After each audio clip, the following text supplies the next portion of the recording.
नमस्कार, गुलिस्तान न्यूज देख रहे हैं आप। मैं हूं आपके साथ हर्ष भारद्वाज। सुबह के 10:30 बजे हैं। तमाम बड़ी खबरों से अपडेट करने का वक्त हो चला है, लेकिन सबसे पहले एक नजर सुर्खियों पर डाल लेते हैं। पेट्रोल डीजल की बढ़ती कीमत पर कांग्रेस का प्रदर्शन देशव्यापी आज किया जाएगा। कांग्रेस के कार्यकर्ता हर एक राज्य में इकट्ठा होना शुरू हो गए हैं।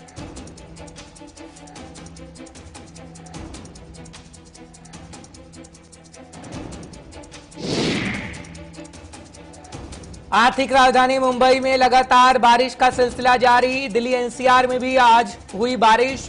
मौसम हुआ सुहावना, लोगों को गर्मी से मिली निजात।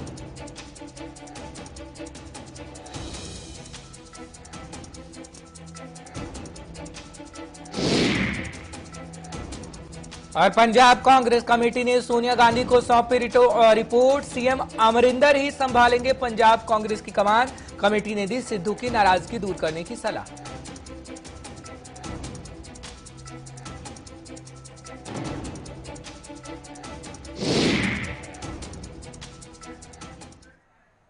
तो चलिए बुलेटिन की शुरुआत करते हैं। शुरुआत में सबसे पहली खबर आपको दिखाएंगे कांग्रेस की, क्योंकि कांग्रेस हर एक राज्य में आज प्रदर्शन करने जा रही है। 11 तारीख मुकर्रर पहले ही कर दी गई थी कि 11 तारीख को पेट्रोल डीजल की बढ़ती कीमतों को लेकर लगातार प्रदर्शन किया जाएगा, और वो तस्वीर आज देखने को मिल रही है अलग अलग राज्यों से, क्योंकि अब कांग्रेस का प्रदर्शन शुरू हो गया है। पेट्रोल डीजल की कीमतों को लेकर कांग्रेस लगातार प्रदर्शन कर रही है। आपको बड़ी जानकारी इस वक्त ही दे रहे हैं। देश भर के पेट्रोल पंपों के बाहर प्रदर्शन कर रहे हैं कांग्रेस। उत्तर प्रदेश से भी ये जानकारी मिली, क्योंकि प्रदर्शन के दौरान जनहित से जुड़े मुद्दों को भी उठा रही है कांग्रेस, और ये भी कहा जा रहा है कि आगे भी उठाया जाएगा, क्योंकि सरकार से बड़ी कीमतें तत्काल वापस करने की मांग की जा रही है कि जो पेट्रोल डीजल की कीमत है इतनी सरकार की तरफ से बढ़ा दी गई, जिससे कहीं ना कहीं लोगों का बजट बिगड़ रहा है। और इसी को लेकर कांग्रेस कार्यकर्ता, कांग्रेस नेता आज सड़कों पर होंगे, पेट्रोल पंपों पर होंगे। पेट्रोल पंपों के बाहर प्रदर्शन किया जाएगा, क्योंकि उत्तर प्रदेश में हम तस्वीर देख रहे हैं आज अब आनी शुरू हो गई है। साथ ही साथ राजस्थान की अगर जिक्र करें तो राजस्थान में भी कांग्रेस ने मोर्चा संभाला हुआ है, और ये देशव्यापी एक तरीके से प्रदर्शन किया जा रहा है पेट्रोल डीजल की बढ़ती कीमतों को लेकर। और पेट्रोल डीजल की कीमत जब लगातार बढ़ रही है तो पेट्रोल पंपों के बाहर प्रदर्शन किया जा रहा है कांग्रेसियों की तरफ से, कांग्रेस नेता और कांग्रेस कार्यकर्ताओं की तरफ से, क्योंकि पेट्रोल डीजल के दामों में लगातार वृद्धि हो रही है और जनता कह रही है कि महंगाई बड़ी तेजी से बढ़ रही है। और बढ़ती महंगाई को लेकर पहले ही राहुल गांधी और प्रियंका गांधी वाड्रा निशाना साध चुके हैं। हमारे संवाददाता जुड़ रहे हैं दिल्ली से, उज्जवल। तमाम जानकारी आप तक पहुंचाने की पूरी कोशिश करेंगे कि परिस्थितियां कैसी होंगी और पूरे दिन की तस्वीर आखिर कैसे आने वाली होंगी। उज्जवल, बहुत बहुत शुक्रिया हमारे साथ जुड़ने के लिए। उज्जवल, क्या तस्वीर आज पूरे दिन आपको नजर आने वाली होगी, क्योंकि अब तस्वीरें कहीं ना कहीं आनी शुरू हो गई हैं। राजस्थान के अंदर हम देख रहे हैं कि कांग्रेस कार्यकर्ताओं का इकट्ठा होना और जमावड़ा होना शुरू हो गया है। उत्तर प्रदेश की बात करते हैं तो उत्तर प्रदेश से भी यही तस्वीर निकलकर सामने आ रही है। कितने राज्य होंगे जहां पर कांग्रेस प्रदर्शन करेगी? हालांकि कोरोना को काल को लेकर यह कहा गया है कि पूरी सावधानी बरती जाएगी और सरकार के खिलाफ लेकिन प्रदर्शन किया जाएगा। उज्जवल, बिल्कुल ठीक। देखिए, निश्चित हम आज की बात करेंगे तो देखिए राष्ट्रीय राजधानी दिल्ली की बात करते हैं। देखिए तो राष्ट्रीय राजधानी दिल्ली के जो कांग्रेस प्रदेश के अध्यक्ष हैं वो आज आ चुके हैं। देखिए आप मेरे पीछे आ चुके हैं, और दिल्ली प्रदेश कांग्रेस कमेटी की पूरी टीम यहाँ मौजूद है। अनिल चौधरी देखिए इनका नेतृत्व कर रहे हैं। और देखिए लगातार देश में जो पेट्रोल और डीजल के दाम नए कीर्तिमान बना रहे हैं, उसको लेकर कहीं ना कहीं हम ये कह सकते हैं कांग्रेस की तरफ से देखिए आज प्रदर्शन किया जा रहा है। औसतन हम अगर बात करेंगे देखिए हर्ष पेट्रोल के रेट बढ़ने की, तो देखिए लगभग 28 से लेकर 30 पैसे के आसपास जो है वो औसतन पेट्रोल की में बढ़ोतरी देखने को मिल रही है। देखिए 4 मई के बाद से आज तक की बात करेंगे तो लगभग देखिए 22 से 23 बार ऐसा हुआ है कि 4 मई से लेकर अभी तक पेट्रोल और डीजल के दामों में वृद्धि की गई है। देखिए दिल्ली की बात करेंगे तो राष्ट्रीय राजधानी दिल्ली में भी लगभग देखिए हम ये कह सकते 96 रुपए के प्रति लीटर पेट्रोल पहुंच चुका है, और वहीं देखिए डीजल की बात करेंगे तो वो 97 रुपए के आसपास पहुंच चुका है। तो कहीं ना कहीं देखिए पेट्रोल और डीजल जो है वो लगातार आम आदमी के ऊपर जो है कमर तोड़ रहे हैं वो, क्योंकि आम आदमी के लिए बहुत ज्यादा जरूरी हो जाता है। देखिए पेट्रोल और डीजल, क्योंकि रोजमर्रा के काम जो करने होते हैं, काम पर निकलना होता है लोगों को, तो पेट्रोल और डीजल की जरूरत भी होती है। लेकिन वही देखिए हम अगर कांग्रेस की बात करेंगे हर्ष, तो कांग्रेस का ये कहना है कि कई दूसरी लेयर की वजह से देखिए पूरे देश में कई राज्यों में लॉकडाउन लगा हुआ था, और जिसकी वजह से पेट्रोल और डीजल की जो है वो खपत कम हुई है। उसके बावजूद जो है केंद्र सरकार लगातार देखिए पेट्रोल और डीजल पे जो है वो दाम बढ़ाती जा रही है।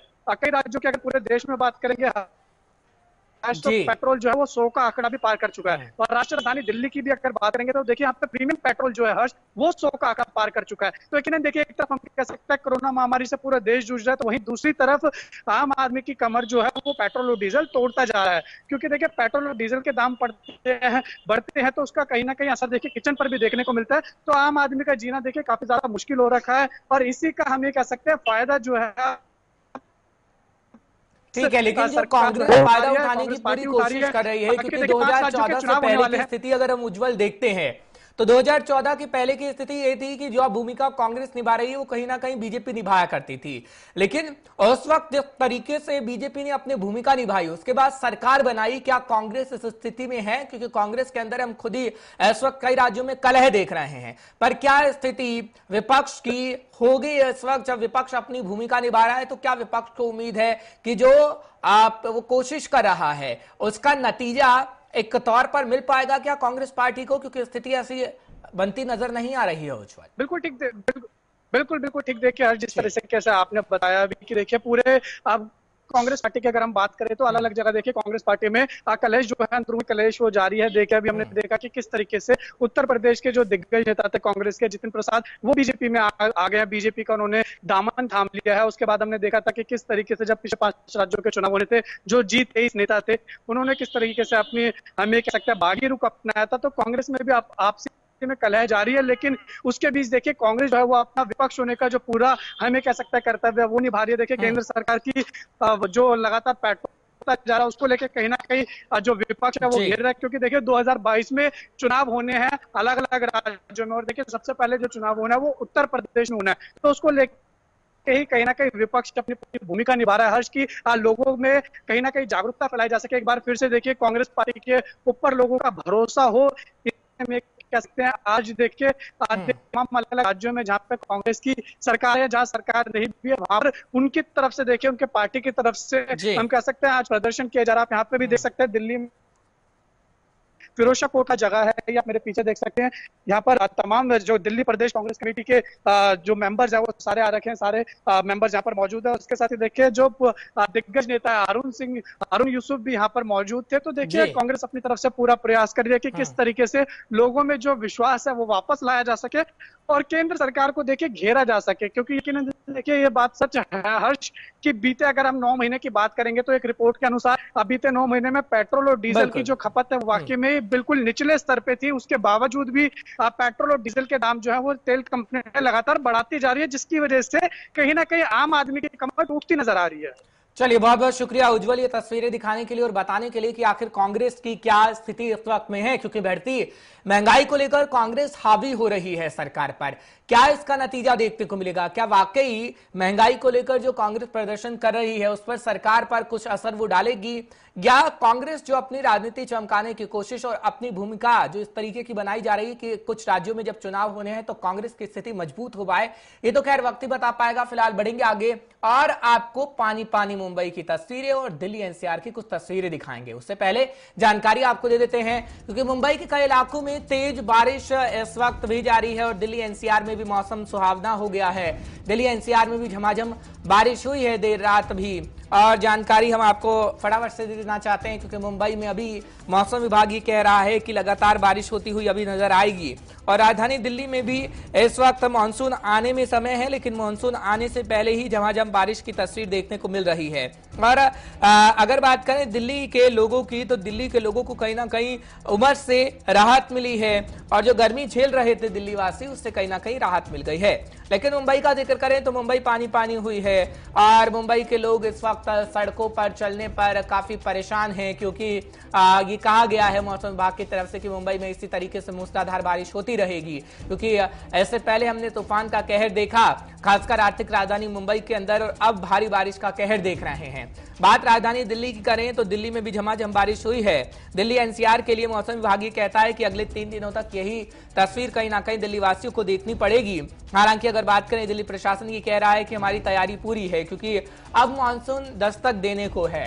हर एक राज्य में तकरीबन 28 से 29 जून तक मानसून पहुंचेगा और मानसून पहुंचने के पहले ही हम बारिश की तस्वीर देख रहे हैं, क्योंकि सड़कों पर पानी मुंबई के इस वक्त है। और दिल्ली एनसीआर का जिक्र करते हैं तो दिल्ली एनसीआर में भी झमाझम बारिश हुई, जिससे कहीं ना कहीं आप ये कह सकते हैं कि जो गर्मी थी उससे निजात जनता को मिली है, उससे निजात लोगों को मिली है। लेकिन मुंबई के हालात बद से बदतर हो गए, क्योंकि सड़कों पर पानी जमा हो गया तो लोग नहीं चल पा रहे हैं, क्योंकि कोरोना काल को लेकर पाबंदियां लगी हुई थी, लेकिन उसमें अब छूट दी जा रही है।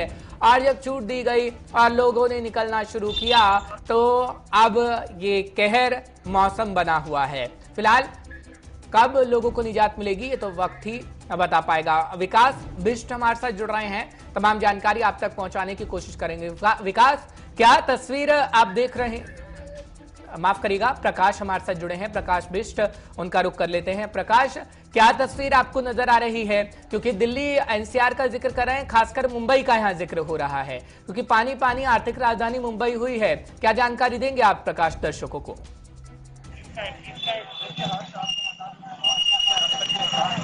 3-4 दिन से मुंबई और महाराष्ट्र में झमाझम बरसात का मौसम चला हुआ है, बारिश लगातार है।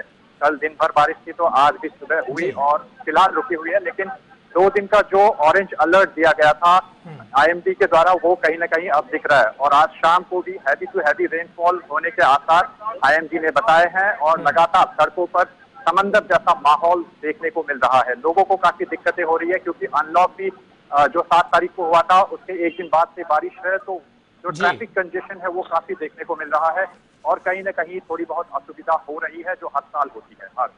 बिल्कुल प्रकाश, लेकिन मौसम विभाग क्या कहता है? क्या निजात लोगों को मिलने वाली है कुछ दिनों के अंदर, या फिर यूं ही बरसात का सिलसिला जारी रहेगा? क्योंकि प्री मानसून कहा जा रहा है, मानसून ने अभी दस्तक नहीं दी है, लेकिन उससे पहले जो बरसात हम देख रहे हैं कहीं ना कहीं लोगों को परेशानी हो रही है। और बीएमसी की क्या तैयारी है प्रकाश, जिस तरीके से अगर आपकी किसी अधिकारी से बातचीत हुई हो?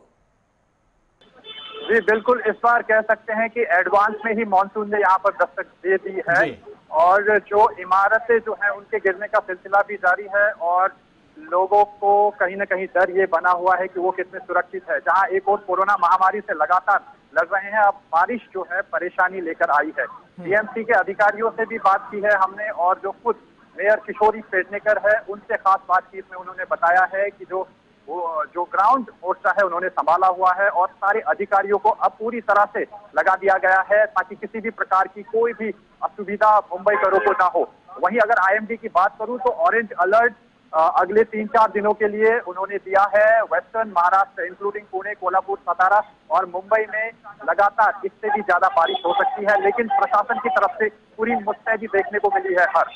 जी, और प्रशासन की तरफ से पूरी मुस्तैदी तो देखने को मिल रही है, लेकिन जिस तरीके से कल हम दिखा रहे थे कि मुंबई में, आर्थिक राजधानी मुंबई में कई ऐसी इमारतें हैं जो जर्जर हालात में हैं, और कल तो हादसा भी हुआ परसों देर रात का जब हम जिक्र करते हैं, और कल जो तस्वीर हम दिखा रहे थे तकरीबन 11 लोगों की मौत हुई है और कई गंभीर रूप से घायल हो गए हैं। तो ऐसी इमारतों के लिए क्या आदेश जारी किए गए हैं प्रकाश? क्या उन इमारतों को खाली कराया जा रहा है? क्योंकि अभी तो मानसून आएगा ना, ये तो प्री मानसून है और मानसून अब दस्तक देने वाला है, उससे पहले क्या प्रशासन तैयारी कर रहा है ताकि लोगों की जानें खासकर बच पाएं? प्रकाश, नहीं है मुंबई में इमारतों का गिरना, पिछले साल भी सिमरीपाड़ा में काफी लॉस हुआ था, उसके पहले भी लगातार ऐसी घटनाएं होती आ रही है। जो 9 तारीख को मालवनी में बिल्डिंग गिर गई थी जिसमें 11 लोगों की दुखद मौत और 20 से ज्यादा घायल हो गए थे, उस मामले में पुलिस ने एक्शन लेते हुए जो उसके कॉन्ट्रैक्टर और जो रिस्पॉन्सिबल लोग हैं उनको अपनी गिरफ्त में लेकर पूछताछ आगे में कल एक घटना हो गई थी जिसमें एक स्टॉल के 3 इमारत गिर गए थे, तो उसमें भी एक की मृत्यु हो गई और इसी तरह के लगातार हादसे होते रहते हैं। अधिकारी आते हैं घटनास्थल पर और कहीं न कहीं जांच के नाम पर लोगों को सांत्वना देने के अलावा फिलहाल ग्राउंड में तो कुछ नहीं दिख रहा है। चलिए, बहुत बहुत शुक्रिया प्रकाश, ग्राउंड जीरो से जानकारी देने के लिए और बताने के लिए कि आखिर प्रशासन की क्या तैयारी है, क्योंकि प्रशासन तैयारियां कर रहा है, लेकिन आपको भी अगर जरूरी हो तभी आप बाहर घर से निकले, क्योंकि अभी कोरोना काल भी चल रहा है, मानसून दस्तक देने को है, ब्लैक फंगस का खतरा है। अगर इन चीजों से आपको बचना है तो आप घर से बाहर सोच समझ कर निकलिए और अति आवश्यक हो तभी आप घर से बाहर कदम रखिए, यही हमारी भी अपील आपसे रहेगी। फिलहाल बढ़ेंगे आगे, बात पंजाब का फटाफट से करेंगे, क्योंकि पंजाब की स्थिति भी कहीं ना कहीं जो नजर आ रही है सियासी सरगर्मियों की है। दरअसल कांग्रेस की कमेटी ने सोनिया गांधी को रिपोर्ट सौंप दी है और सीएम अमरिंदर ही संभालेंगे पंजाब कांग्रेस की कमान। जो अटकलें लगाई जा रही थी कल वो तकरीबन साफ हो गई, क्योंकि कमेटी ने सिद्धू की नाराजगी दूर करने की भी सलाह दे दी है, क्योंकि सिद्धू की नाराजगी कई दिनों से चल रही है, तकरीबन 2 साल का वक्त हो गया है। विधायकों ने सीएम कैप्टन के नेतृत्व पर विश्वास जताया है और कैप्टन ही पंजाब की कमान फिलहाल के लिए संभालेंगे, क्योंकि अभी कुछ ही समय बाद पंजाब के अंदर चुनाव होने हैं और चुनाव से पहले ऐसी सरगर्मियां अगर दिखी तो वाकई ये क्या रंग लाएंगी ये तो खैर वक्त ही बता पाएगा। फिलहाल हम आपको हर एक जानकारी पंजाब से भी दे रहे हैं, क्योंकि पंजाब का जब जिक्र करते हैं तो कांग्रेस कमेटी ने सोनिया गांधी को रिपोर्ट सौंप दी और सीएम अमरिंदर ही पंजाब की कमान संभाल रहे हैं और सभी विधायकों ने सहमति जताई है कि पंजाब की कमान अमरिंदर सिंह ही अभी संभालें। फिलहाल रिपोर्ट सौंपी गई और रिपोर्ट से ये स्थिति साफ हो गई कि कांग्रेस के अंदर जो कल है की खबरें सामने आ रही थी, फिलहाल कांग्रेस ये कह रही है कि सब ठीक ठाक है, पर क्या वाकई सब ठीक ठाक है? थोड़ी देर में हमारे सीनियर साथी जुड़ेंगे तो बताएंगे आपको कि क्या कांग्रेस की स्थिति इस वक्त पंजाब के अंदर बनी हुई है, क्योंकि आगे आने वाले समय में चुनाव है और चुनाव को लेकर कांग्रेस कोई भी ऐसी चूक नहीं करना चाहती है जो कांग्रेस पर ही भारी पड़ जाए। इसलिए रिपोर्ट सौंपी गई और रिपोर्ट में साफ तौर पर यह कह दिया गया है कि अभी पंजाब के अंदर जो कमान संभाल रहे हैं वो कैप्टन अमरिंदर यानी सीएम ही होंगे, क्योंकि कमेटी ने सिद्धू के बारे में भी बात कही है कि सिद्धू की जो नाराजगी है उसको दूर किया जाए और ये सलाह भी दी गई है। दरअसल विधायकों का जब जिक्र करते हैं तो विधायकों ने जो पंजाब के विधायकों थे उन सभी विधायकों ने सीएम कैप्टन के नेतृत्व पर विश्वास जताया है और कहा है कि जो कि सीएम कैप्टन इस वक्त नेतृत्व पंजाब का कर रहे हैं और पंजाब के मुखिया हैं वो सबका विकास कर रहे हैं, आम लोगों का सोच रहे हैं, तमाम बातें विधायकों की तरफ से की गई है और विधायकों ने विश्वास सीएम कैप्टन अमरिंदर सिंह पर जताया है। कर क्या वाकई जो दिख रहा है और अंदरूनी सतह पर ही वही है, क्योंकि कई विधायकों की नाराजगी भी चल रही थी और विधायकों ने शिकायत भी कहीं ना कहीं की और कुछ विधायकों का पहुंचना दिल्ली भी हुआ। जब दिल्ली के कांग्रेस आलाकमान से बातचीत की गई, हालांकि ये कहा जा रहा था कि जो अंदरूनी कलह है वो जल्द से जल्द दूर कर ली जाएगी और अब ये साफ हो गया है कि जो पंजाब के अंदर अंदरूनी कलह चल रही थी वो कहीं ना कहीं दूर हो गई है। और ये भी कहा गया है जो रिपोर्ट सौंपी गई है उसमें कि पंजाब के सीएम कैप्टन अमरिंदर सिंह पर ही भरोसा जताया जाए, क्योंकि कैप्टन अमरिंदर सिंह ने जिस तरीके से पंजाब के कमान संभाली है आगे भी वैसे ही कमान संभालते रहेंगे। फिलहाल अपने सीनियर साथी का रुख कर लेते हैं, पंजाब के रीजनल हेड हैं, तमाम जानकारी आप तक पहुंचाने की पूरी कोशिश करेंगे। पंजाब से जो कलह हमें दिख रही थी उसका क्या नतीजा निकलता हुआ नजर आएगा, उसके लिए रुख करते हैं अपने सीनियर साथी का। नवदीप, क्या स्थिति आप समझाना चाहेंगे? क्या वाकई जो खबर हम बता रहे हैं सब कुछ वैसा ही चल रहा है या पंजाब के अंदर कांग्रेस के अंदरूनी भाग में कुछ और कहानी है? क्योंकि आप ग्राउंड जीरो पर रहते हैं, तमाम नेताओं से आपकी बातचीत पंजाब के अंदर हो रही है, कहानी वही है जो कांग्रेस के आलाकमान की तरफ से बताई जा रही है या कुछ और पंजाब में? नवदीप, देखिए हर्ष, बिल्कुल पंजाब कांग्रेस के अंदर पिछले कई दिनों से जो कलह जारी था उसको लेकर जो 3 सदस्यीय समिति बनाई गई थी कांग्रेस आलाकमान की तरफ से, उसने अपनी जो रिपोर्ट है वो आलाकमान को खासतौर पर सोनिया गांधी को सौंप दी है और माना जा रहा है कि ये रिपोर्ट आने के बाद जब कार्रवाई होगी, जब कमेटी फैसला लेगी, जब सोनिया गांधी आखिरी फैसला लेंगे तो पंजाब कांग्रेस के अंदर जो कलह कई दिनों से जारी है वो थम जाएगा। हालांकि अलग अलग बगावती सबब भी देखने को मिल रहे हैं। कल आप देखिए कि जो प्रगट सिंह है, जो हॉकी ओलंपियन रहे हैं, क्रिकेट हॉकी के कैप्टन भी रहे हैं, उन्होंने कल एक प्रेस कॉन्फ्रेंस की थी, क्योंकि वो कांग्रेस के जलंधर से विधायक है और उनका भी ये साफ तौर पर कहना था कि पहली बार ऐसा हुआ है कि जब कोई मुख्यमंत्री अपनी विधायकों की रिपोर्ट जो डोजे के रूप में कांग्रेस आलाकमान को देता है लेकिन कार्रवाई नहीं करते, 6.5 हो गए। तो इसका मतलब साफ है कि कांग्रेसी विधायक जो उनके खिलाफ बोल रहे हैं उनको डराने का कहीं ना कहीं प्रयास जरूर कैप्टन अमरिंदर सिंह की तरफ से किया गया, ये आरोप उन पर लगाया गया। दूसरा, उनका साफ तौर पर कहना था कि वो पिछले 2-2.5 साल से लगातार पत्र लिख रहे हैं मुख्यमंत्री को, बाकी नेताओं को, क्योंकि जो कमिटमेंट उन्होंने लोगों के साथ की थी, जो वादे किए थे हम लोगों के साथ, वो वादे वो पूरे नहीं कर पाए और जब अब वो चुनाव के अंदर जाएंगे तो जब जनता को वो डिलीवरी नहीं होगी तो वो किस बात को लेकर, किन मुद्दों को लेकर चुनावी मैदान में जाएंगे। तो जाहिर सी बात है कि प्रगट सिंह का कल भी कहना था कि उन्होंने कमेटी के अंदर साफ तौर पर कहा है कि अगर 2022 का चुनाव कैप्टन अमरिंदर सिंह की अगुवाई में लड़ा गया तो कांग्रेस को एक बहुत बड़ा नुकसान जो है पंजाब के अंदर हो सकता है। हालांकि कल जब देर शाम को समिति की तरफ से रिपोर्ट सौंपी गई और अब ये भी बातें सामने आ रही है कि नवजोत सिंह सिद्धू को डिप्टी सीएम का पद दिया जा सकता है, और पंजाब के अंदर जो उपाध्यक्ष है, सीनियर उपाध्यक्ष जो पंजाब प्रदेश कांग्रेस कमेटी के अंदर है, वो 2 और नए लगाए जाएंगे और उनको नई पावर दी जाएगी। तो ये शायद डैमेज कंट्रोल करने का प्रयास कहीं ना कहीं समिति की तरफ से किया जा रहा है। लेकिन अगर सबसे बड़ी बात यह है कि नवजोत सिंह सिद्धू अगर इस बात पर राजी हुए और अगर कांग्रेस आलाकमान डिप्टी सीएम का पद उनको देने के लिए सहमत हो गया है, तो जाहिर सी बात है कि काफी हद तक डैमेज कंट्रोल करने में कांग्रेस लेकिन नवदीप जिस तरीके से सिद्धू की नाराजगी दूर करने की बातें कही जा रही हैं, इससे पहले भी तो हम देख रहे थे ना कि हरीश रावत के साथ मीटिंग हो रही थी, डिनर की तस्वीरें भी सामने आ रही थी, जब ऐसा लगा कि हाँ कांग्रेस के अंदर सब ठीक ठाक है। पर क्या वाकई आज इस तरीके से डिनर हुआ और मीटिंग का सिलसिला चला, क्योंकि 2 साल से ज्यादा का वक्त बीत गया ना, अब सिद्धू की नाराजगी अभी भी कहा जा रहा है कि उसको सुलझाने की कोशिश की जाए, तो आगे आने वाले समय में ये नाराजगी भारी पड़ेगी या कुछ और तस्वीर पंजाब के अंदर निकलकर सामने आ पाएगी? देखिए, बिल्कुल आशा कुमारी के बाद जब हरीश रावत को पंजाब प्रदेश कांग्रेस का प्रभारी बनाया गया, हर्ष, तब जब पहली बार वो चंडीगढ़ के अंदर आए तो एक दिन चंडीगढ़ रुकने के बाद वो सीधा अमृतसर जाते हैं, सचखंड श्री दरबार साहिब में माथा टेकते हैं और किसी को भी भनक नहीं थी कि वो नवजोत सिंह सिद्धू के घर नाश्ता करने पहुंच जाएंगे। हरीश रावत जब भी चंडीगढ़ आए हैं, उन्होंने नवजोत सिंह सिद्धू से मुलाकात करने का प्रयास किया है। यही कारण था साफ तौर पर जब राहुल गांधी यहाँ पर किसानों के हक में ट्रैक्टर रैली करने पहुंचते हैं तो पहले दिन अटकलें जो थी तो नवजोत सिंह सिद्धू उस ट्रैक्टर रैली के अंदर शामिल होते हैं। तो ये साफ था कि नवजोत सिंह सिद्धू कांग्रेस के अंदर बना रहना चाहते हैं, वो कांग्रेस को छोड़ना नहीं चाहते। लेकिन जो उनकी नाराजगी है वो चाहते हैं कि कैप्टन अमरिंदर सिंह, क्योंकि वो उनको पिता समान भी बोल चुके हैं, तो वो उनकी नाराजगी दूर करे और खासतौर पर जो पंजाब की जनता के साथ दावे वादे जो भी प्रोमिस किए गए थे वो प्रोमिस पूरे किए जाए। तो जाहिर सी बात है कि अगर डिप्टी सीएम का पद उनके पास रहेगा, कुछ पावर्स उनके पास रहेगी, अहम मंत्रालय उनके पास रहेंगे, तो वो बड़े कदम, जो बड़े फैसले जो है वो मुख्यमंत्री के साथ मिलकर ले सकते हैं, जाहिर सी बात है। तो शायद यही कारण है कि नवजोत सिंह सिद्धू डिप्टी सीएम का पद लेने के साथ साथ इस बात के लिए जरूर राजी हुए होंगे कि अगर उनको पावर दी जाती है तो उनको फैसले लेने का अधिकार भी दिया जाए, ताकि वो सीएम के साथ बैठकर जो 8 महीने कम से कम बचे हैं तब तक वो जनता के सामने खास तौर पर जो मोटी मोटी चीजें हैं उनको डिलीवर कर प्रॉमिस किए गए थे। दूसरा सबसे बड़ी बात यह है कि नवजोत सिंह सिद्धू अगर मान जाते हैं और उनको मना लिया गया है अंदर ही अंदर, ये सब एक बड़ी राहत की बात है।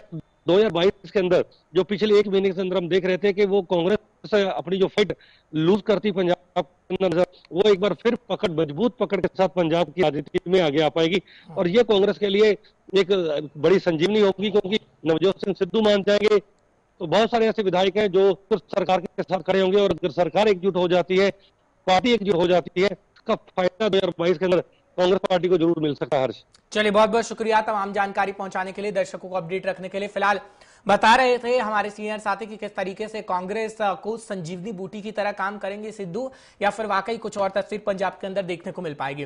फिलहाल बढ़ेंगे आगे, एक तस्वीर और आपको दिखाएंगे, क्योंकि ग्रामीण इलाकों में खासकर ये होता है कि नेटवर्क की दिक्कत होती है। ऑनलाइन क्लासेस इस वक्त चल रही है, तो बात जम्मू कश्मीर का करेंगे, क्योंकि जम्मू कश्मीर में पहाड़ी इलाके हैं और पहाड़ी इलाकों में क्या वाकई उन लोगों को नेटवर्क पहुंच रहा है फोन में, क्योंकि कोरोना काल में ऑनलाइन क्लासेस चल रही हैं, बच्चों की पढ़ाई प्रभावित है। इस रिपोर्ट के जरिए समझिए।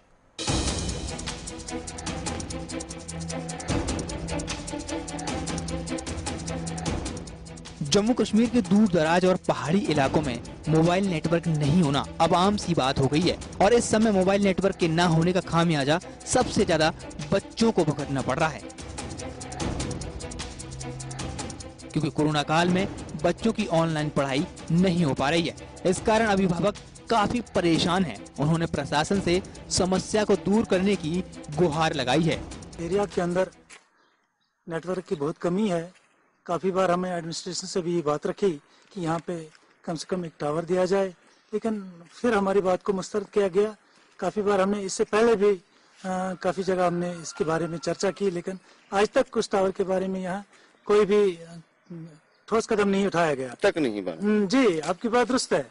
जहाँ तक उन्होंने कहा कि हम टावर देंगे, टावर की ऐसे उन्होंने यहाँ टावर के वो जो इंजीनियर्स लोग आए थे उन्होंने 1-2 जगह यहाँ पे सिलेक्ट की है, लेकिन हमारे मुताबिक, लोगों के मुताबिक जो जगहें उन्होंने देखी हैं हम से वो दूर हैं। हम वो नहीं चाहते कि वो टावर किसी फार फ्लंग एरिया में लगे, वो अगर लगे तो किसी सेंट्रल प्लेस पे लगे। मैं डीडीसी चेयरपर्सन से भी गुजारिश करूंगा कि उस टावर को उस जगह पे लगाया जाए जहां हर किसी को उसकी फैसिलिटी का फायदा पहुंचे। इंशाल्लाह कोशिश है कि वो टावर जल्दी लगे, लेकिन हम फिर से गुजारिश करेंगे कि जितनी भी जल्दी हो सके, आजकल जो ऑनलाइन क्लासें चल रही हैं, बच्चे सफल हो रहे हैं, तो हमारी गुजारिश रहेगी एडमिनिस्ट्रेशन से भी और अपने चेयरपर्सन से भी कि उस टावर को फौरी तौर पे यहाँ अपर दौला के अंदर नस्ब किया जाए। कोरोना संकट में जहां शिक्षण संस्थान बंद हैं, वहीं ऑनलाइन क्लास के जरिए बच्चों को पढ़ाया जा रहा है। रामबन के संगलदान में खासकर लोगों को नेटवर्क की वजह से परेशानी हो रही है। यहाँ पे जो प्रॉब्लम है वो सिग्नल की प्रॉब्लम है। अभी तक यहाँ पे बहुत सारी प्रॉब्लम्स आई, बट सिग्नल की बहुत ज़्यादा प्रॉब्लम है। डिप्टी कमिश्नर रामबन से ये है कि यहाँ पे जल्द से जल्द एक जियो का टावर लगाया जाए और यहाँ के लोगों की जो प्रॉब्लम है वो हल की जाए। कहा जा रहा है इस इलाके में मोबाइल सिग्नल नहीं होने से उन्हें सुविधा का लाभ नहीं मिल रहा है। तो देश में आज 5G इंटरनेट की टेस्टिंग पर जोर दिया जा रहा है, लेकिन इस इंटरनेट की दुनिया में कुछ गांव ऐसे भी हैं जो नेटवर्क कनेक्टिविटी जैसी मूलभूत सुविधा से भी वंचित हैं। पिछले लॉकडाउन से बंद पड़े स्कूलों के कारण ऑनलाइन क्लास के लिए बच्चे आज भी नेटवर्क की राह देख रहे हैं।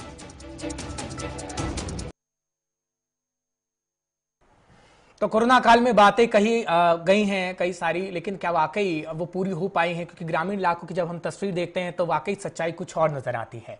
फिलहाल ब्रेक रुकना होगा, ब्रेक के उस पार खबरों का सिलसिला बरकरार रहेगा।